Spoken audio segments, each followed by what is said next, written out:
Science day అంటున్నారు. Science అంటే ఏమి? 6th క్లాస్ నుంచి చదువుతూనే ఉన్నారు. 6th క్లాస్ నుంచి 3rd క్లాస్ నుంచే చదువుతున్నారు సైన్స్ అంటే. Science is the system of observation, experiment and gaining knowledge. అవునా కదా? సైన్స్ అంటే ఫస్ట్ ఏం చేస్తారు? అబ్జర్వేషన్ చేస్తారు, you question your self and you do experiment on that and you gain knowledge on the subject. Okay, so there are basic science and applied science. These are the types of sciences, and the branches of science are physical science and biological science. So our first Asian and Indian who awarded Nobel Prize and who got Nobel Prize to our India and Asia was Sir C.V.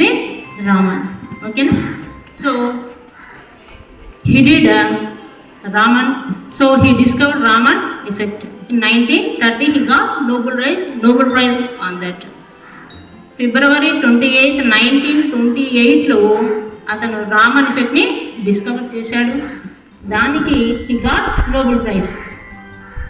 ఆయన 14 సంవత్సరాలకే matriculation complete చేశాడు. తర్వాత MA complete చేశాడు.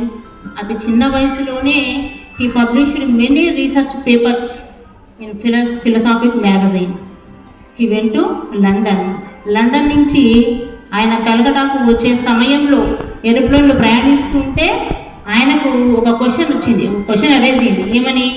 ఎందుకు ఆకాశం నీలంలో ఉంది, water కూడా బ్లూనే ఉన్నాయి, ఎందుకు? ఆ చిన్న క్వశ్చన్ అనేది ఈ రామన్ ఎఫెక్ట్కి దారి తీసింది. రామన్ ఎఫెక్ట్ అంటే ఏమో కాదు, the scattering of photons of light. దానిపైన ఎన్నో రీసెర్చ్ చేశాడు. ఆయన యొక్క కష్టం అనేది 1-2 రోజుల్లో కాదు, చిన్నప్పటి నుంచి నిరంతరం ఆయన ఎంతో కష్టపడడం జరిగింది. ఎన్నో అవమానాలు ఫేస్ చేశాడు. కానీ ఏం చేశాడు? దానిపైన ఆయన రీసెర్చ్ చేసి లాస్ట్కి ఆయన ఈ రామన్ ఎఫెక్ట్ని కనుక్కున్నాడు. రామన్ ఎఫెక్టే కాదు, ఇంకా చాలా ఆయన ఎక్స్పెరిమెంట్ చేశాడు. దానిపైన రీసెర్చ్ పేపర్స్ ప్రొడ్యూస్ చేశాడు. ఆయన ఎంతోమంది యంగ్ సైంటిస్ట్ని కూడా తయారు చేయడం జరిగింది. సో ఆయన యొక్క జర్నీ చూసుకుంటే ఆయన యొక్క జర్నీ అనేది సాఫీగా జరగలేదు. ఆయన ఎన్నో అవమానాలు, కష్టసుఖాలను ఎదుర్కొని ఒక మంచి పొజిషన్లో ఉండడం జరిగింది. సో ఆ విధంగా మీరు కూడా మనము చదువు అనేది 1 రోజులో 2 రోజులు ఎప్పుడు చెప్పుకుంటాం. చదువు అనేది 1 రోజులో రాదు, 1 గంటలో రాదు చెప్పుకుంటాం. ప్రతిరోజు చదవాలి, అది నిదానంగా వచ్చేది, అంతేగాని 1-2 రోజులు వచ్చేసింది అనేది చెప్పని కాదు. So I wish all of our students to be in a good position.